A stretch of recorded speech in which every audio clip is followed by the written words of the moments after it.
Ketika di satu lingkungan kita tinggal belum Quran Sunnah, baik dalam urusan akikah. Kalau menurut Quran Sunnah, akikah itu pertama hari ke-7 dicukuri rambutnya botak, kedua ditimbang rambutnya, ketiga disedekahkan dari rambut itu. Disedekahkan itu maksudnya rambutnya ditimbang, diukur dengan gram perak atau emas. Dalam hadisnya dengan perak, boleh dengan emas, sebab sedekah dengan harta itu lebih banyak, lebih baik daripada kurang, mending lebih. Kemudian memberi nama yang terbaik. Kemudian tahnik itu mulutnya diolesi dengan yang manis-manis.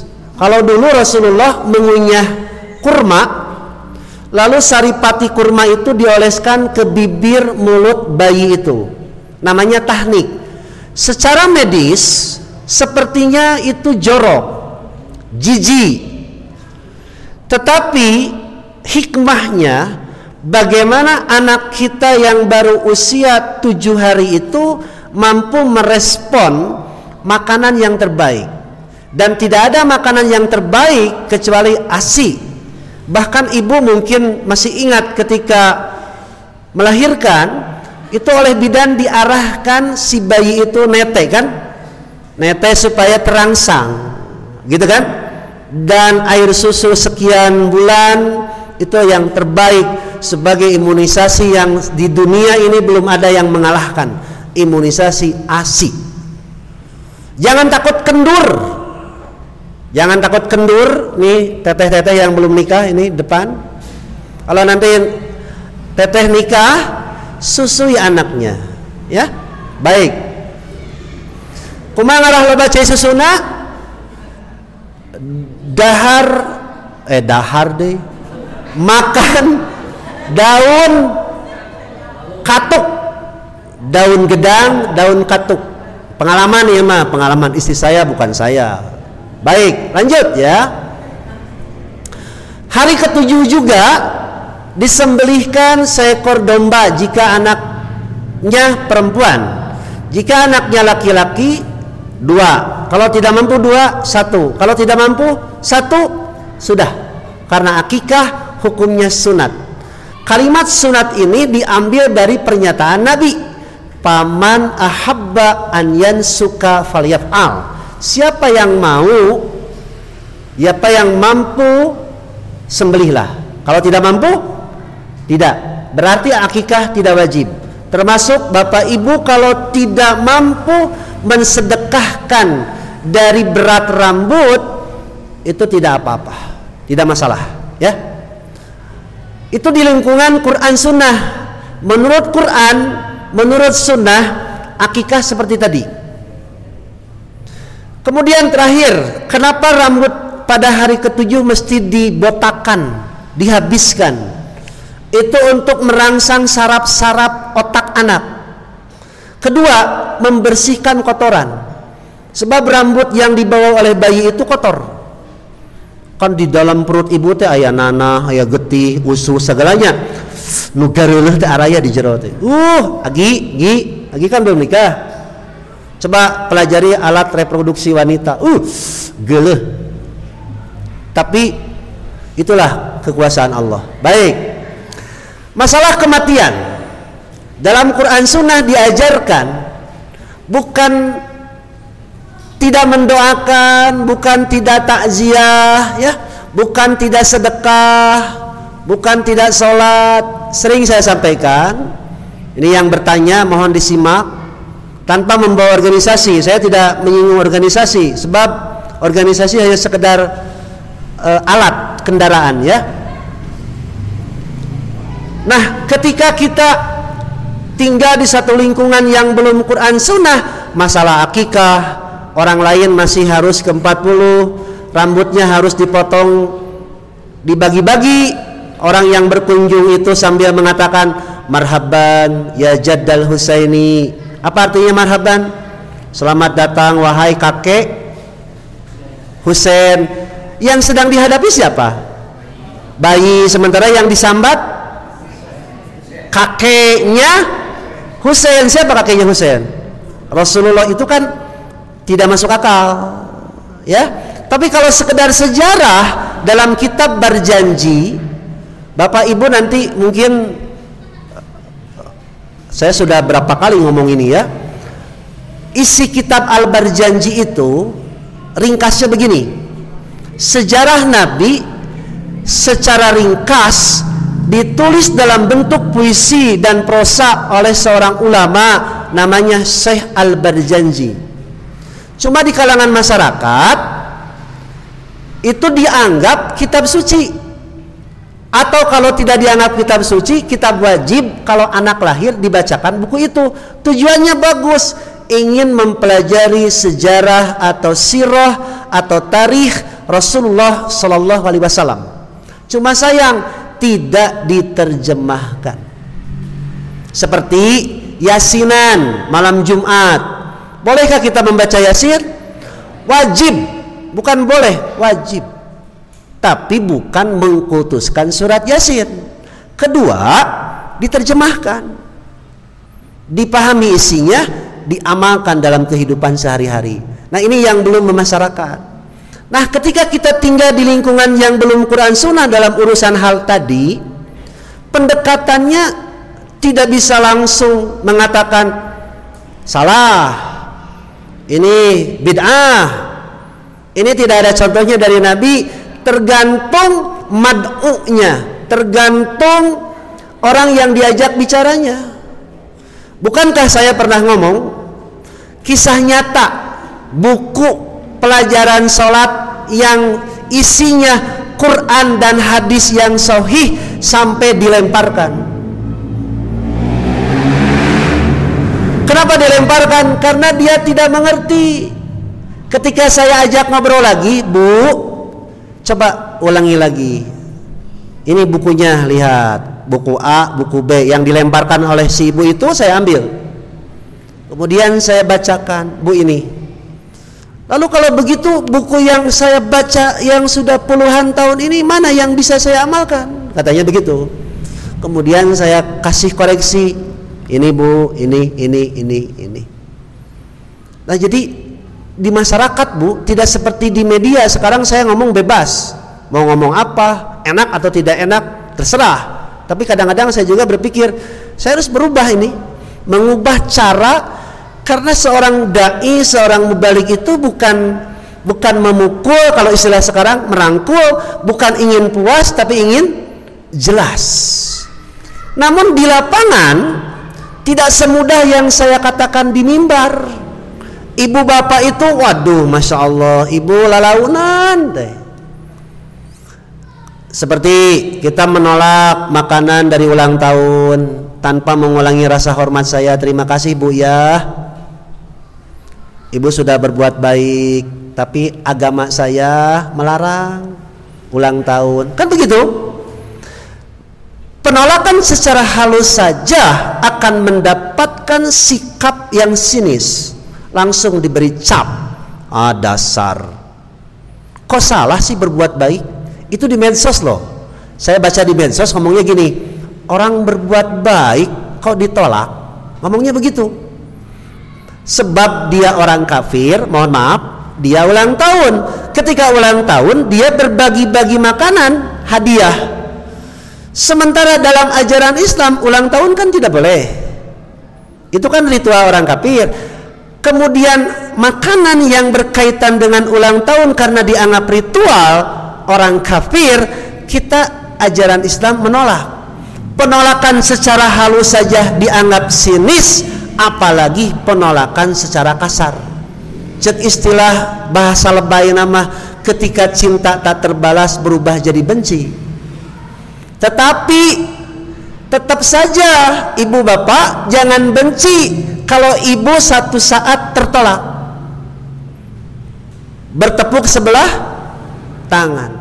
Begini, dakwah ajaran itu, pelajaran itu, meskipun baik disampaikan, mau halus, mau sopan, jelas, tapi kalau hatinya belum menerima, itu akan terasa pahit.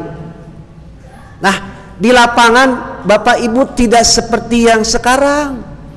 Jadi tolong nanti ketika pulang dari sini, datangi tetangga kita, ngobrol baik-baik, ya.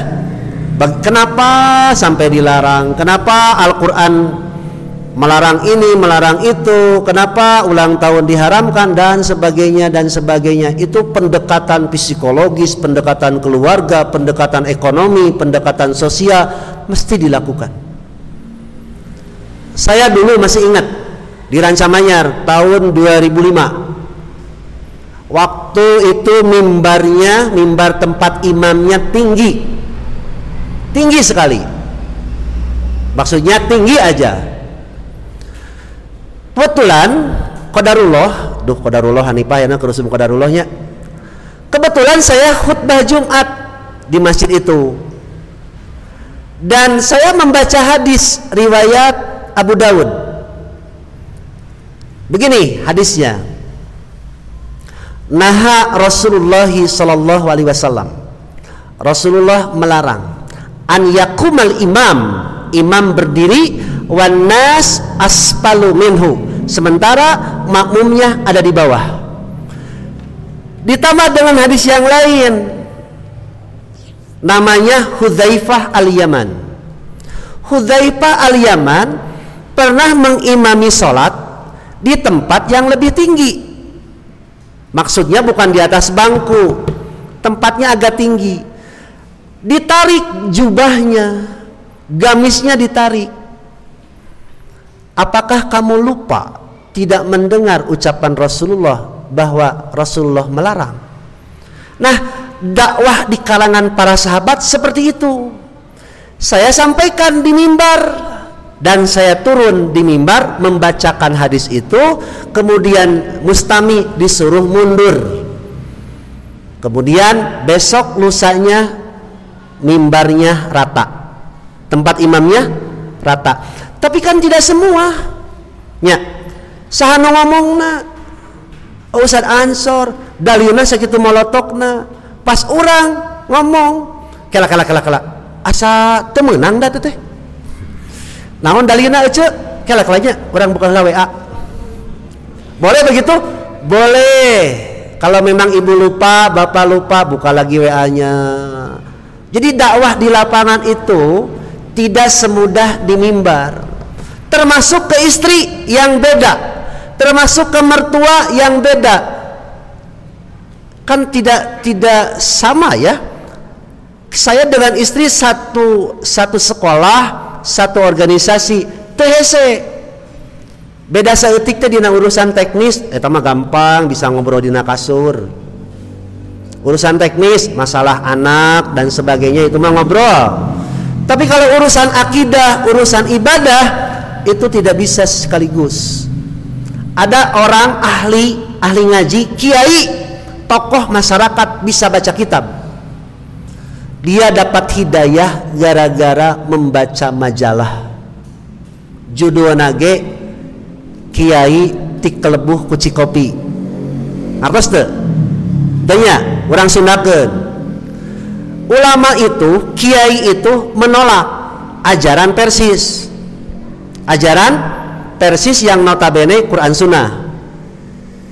Kemudian ada majalah Persis itu dulu namanya entah Alisan, entah At-Taqwa, Al-Mizan, kalau sekarang Risalah. Nah, saya lupa lagi apakah majalah At-Taqwa, Alisan atau Al-Mizan. Tiba-tiba orang itu dikasih buku majalah tadi, majalah Persis katakan, dilempar seperti saya mengasih buku Risalah Salat itu. Di subuh yang sejuk, kiai itu kebiasaannya ngopi jeung ngarokok, disebut narkopi. Yang ngarokoknya ngopi. Kiai eta teh tong seuri sendirian, dan kebiasaan beliau membaca.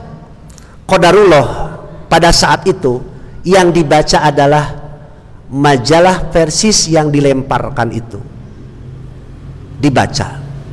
Ternyata dengan bacaan itulah Allah memberikan hidayah. Bapak Ibu bisa dipraktekkan nanti kepada masyarakat. Selain lisan, bisa dengan tulisan, dengan buku, dengan majalah, dengan Quran, bisa dengan makanan, bisa dengan minuman. Contoh nih, dengan tetangga kafir boleh tidak kita mengasih makanan? Ngasih makanan ke orang kafir boleh tidak? Boleh.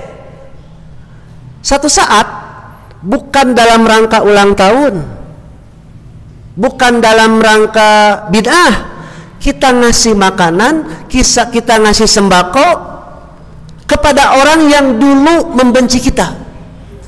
Bisa jadi itu sebab dia dapat hidayah. Ternyata tidak seburuk yang disangkakan oleh orang itu. Jadi di lapangan, di masyarakat, di tetangga, Bapak Ibu melakukan dakwah itu banyak cara. Sampai saya, Bu, akhirnya dicoret dari jadwal khotib Jumat. Gara-gara naon cik? Masangkeun bendera naon? Persis. Tapi anger we Ustadz Ansornya, oh Persis ya. Sampai terang-terangan. Gitu ya. Nah, itu resiko. Nah, kembali kepada Rasulullah, Bu. Saya sudah belasan tahun jadi ustadz, belum pernah saya dilempar dengan batu sampai berdarah. Rasulullah berdakwah ke Taif, dilempari mukanya dengan batu, berdarah-darah sampai beliau ada doa yang bagus luar biasa, mengadu, mengeluh kepada Allah Subhanahu wa taala. Dua, Rasulullah ketika sholat ditumpuki, ditindihi badannya sedang sujud, dilumuri dengan kotoran unta. Pernah saya dakwah Quran Sunnah di Baledogan, can. Di Baledogan, di Ciduhan, can. Kutai onta, onta nage. Belum ada apa-apanya. Kalau Bapak Ibu sekarang dakwah kepada keluarga, kepada mertua, kepada anak, kepada istri, can di Ciduhan mah terus. Sampai meskipun di Ciduhan diludahi, doakan. Ada doa Nabi yang terkenal, Bu. Allahumma di qaumi fa innahum la ya'lamun. Ya Allah, berilah hidayah kepada kaumku, sebab mereka melakukan itu semua didasari karena ketidaktahuan. Kalau sudah tahu, sudah mengerti, mereka pun akan menerima. Dakwah Nabi itu banyak yang menerima, banyak yang menolak. Tetapi namanya tetap harum. Sudah 1442 tahun Hijriah, siapa manusia yang tidak memuji Rasulullah?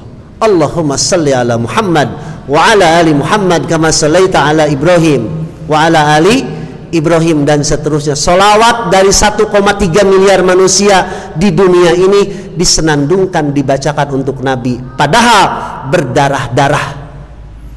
Bahkan punten Ibu, kata Nabi di akhir hayatnya ketika sedang sakaratul maut, beliau berkata kepada putrinya Fatimah, wahai Fatimah, seandainya kamu tahu dan kamu merasakan apa yang saya rasakan terakhir kali ini, betapa sakitnya sakaratul maut itu. Lebih sakit ditusuk dengan pedang. Nabi, Rasul dijamin masuk surga, dimaksum dari dosa dan kesalahan, ujiannya paling berat. Kita belum ada apa-apanya. Cana naon. Jadi kalau Bapak Ibu bermimpi, ya Allah matikanlah saya sedang sujud. Nabi sedang sujud bukan? Bukan sakit, Nabi itu sedang sakarat sakit. Sampai Fatimah diajak ngobrol. Nah, ujian yang paling berat itu tidak ada yang lebih berat kecuali Nabi dan Rasul. Ganjarannya pun paling besar apa? Surga. Surga apa? Firdaus. Kita belum diuji seberapa, karek diuji sakitu hayang cita-cita ke surga Firdaus deui cager. Gitu ya. Boleh ibu bercita-cita masuk surga Firdaus, boleh? Boleh, cuma ngaca. Sudah diujikah seperti Nabi? Dan tidak ada ujian yang paling berat kecuali ujian Nabi dan Rasul. Demikian pula ketika dakwah, ketika tabligh ke masyarakat kepada anak, butuh pendekatan-pendekatan. Bisa dengan makanan, bisa dengan minuman, mun bisa perlu bere motor bisa. Mau ada beja-bejanya, saya pernah memberi seseorang rokok 2 bungkus. Mau ada beja-beja, rokok 2 bungkus, tepira ngasupkeun cai aki, pangesikeun cai aki, diberi 2 bungkus rokok. Dari sanalah dia dapat hidayah. Daek salat deui, pamajikanna dijilbab, boga kendaraan ayeuna mah can boga imah hungkul jeung mobil, gara-gara rokok 2 bungkus. Mau ada beja-beja ya. Ibu boleh mempraktekkan, bapak boleh mempraktekkan, bisa dengan apa saja ya. Aya nu mere laptop, aya dibere laptop menang hidayah, aya dibere pamajikan menang hidayah jarang. Ya, kata Abdurrahman bin Auf begitu Bu ya, ketika hijrah ke Madinah ditawari oleh orang Ansor, pilih oleh kamu siapa di antara istri yang kamu sukai, saya serahkan, saya talak. Tapi Abdurrahman bin Auf tidak mau. Nah, di lapangan, di masyarakat, ibu dan bapak bisa berdakwah, bisa tabligh, bisa menyampaikan bertahap ya, bertahap. Jangan membenci, jangan mendoakan, jangan menjudge. Tahu menjudge?